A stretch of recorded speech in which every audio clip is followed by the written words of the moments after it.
Alright guys, massive banner update for NTE, as we just entered the second phase of the 1.0 update and started getting more information on the upcoming characters. In this video, I'll be going over a full updated banners roadmap starting from our current location, the 1.0 version update, all the way to we think is coming out until the 1.4 or even 1.5 version update.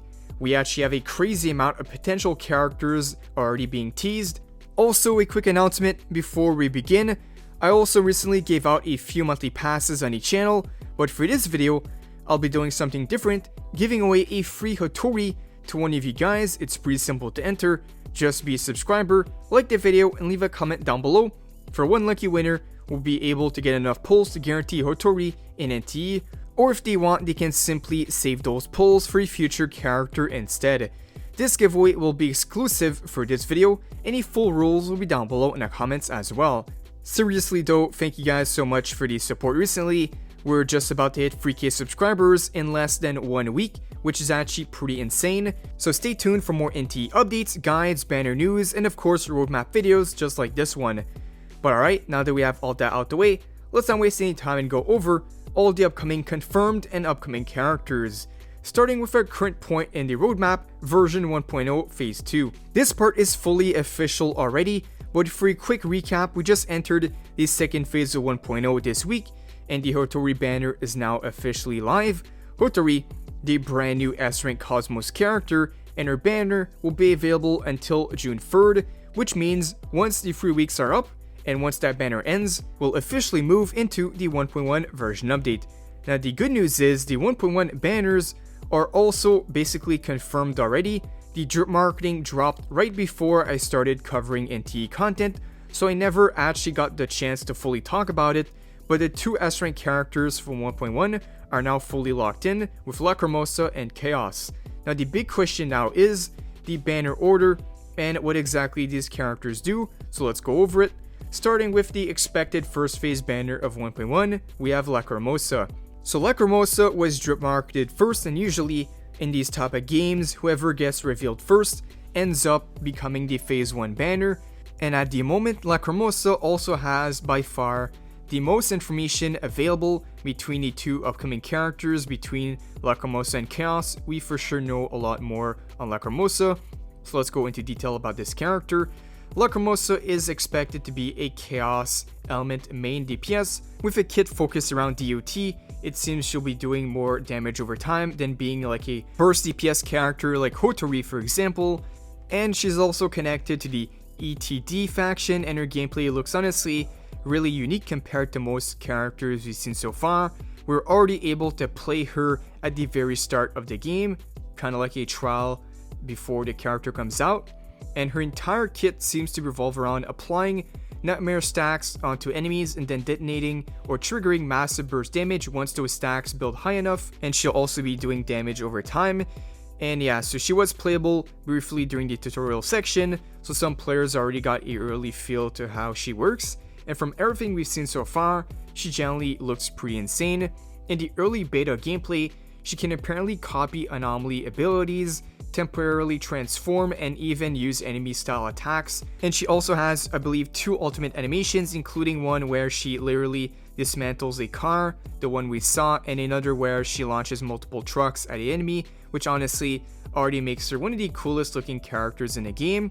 So we'll see if her early kit ends up being confirmed inside the game in 1.1. Right now her gameplay is looking like a DOT playstyle, both melee and range stance switching, nightmare stacks mechanic, sustained DPS, and anomaly interactions. Depending on the final numbers in her kit, she could end up being a really good long-term DPS character.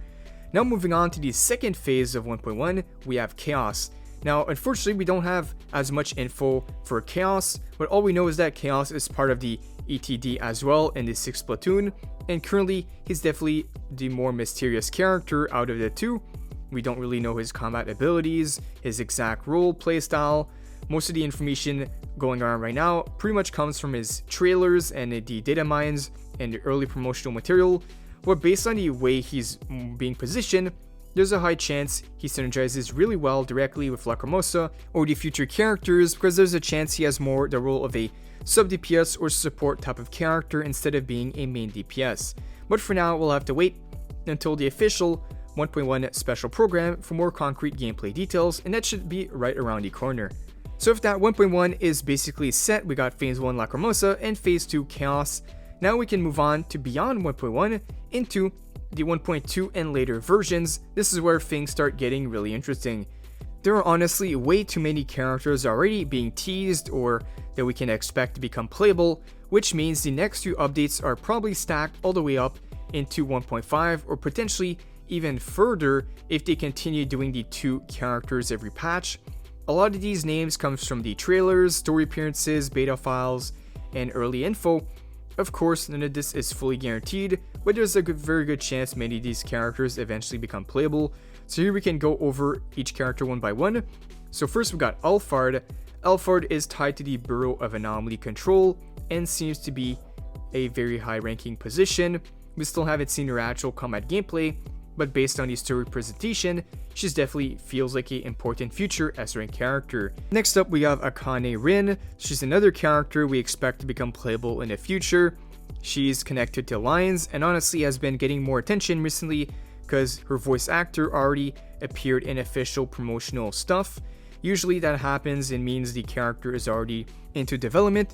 Then we got 2 characters from the same division, CSU Division 2. We got Iroi and Shinku. Both of these characters are also expected to become playable at some point, especially with some of them having heavy story presence. Both characters already appeared in the trailers, and we have massive signs that they're planned for future banners, and their designs also stand out. They really look like premium characters. And after that, we're moving into the E.T.D 6 Platoon characters, which honestly feels like one of the biggest future factions in the game. We got characters like Netsu and Liko, which actually Netsu really stands out because I did find some information on this character regarding her kit. Not sure if this is true or not, but apparently she's going to become a A-rank character, not a S-rank, but a actual A-rank with the role of a support, the Psyche element, and we'll see if it's actually true or not. But right now, she's projected as being a A-rank character, which is good because if every single one of these characters end up being S-rank, it would take forever to fully release them, but I'm sure some of these could end up becoming A-rank playable characters, and they would end up being on the featured S-rank banners in the future updates as well. And overall, the story keeps heavily teasing this group. And then we have finally one of the biggest fan favorite names right now is Blackbird due to her design.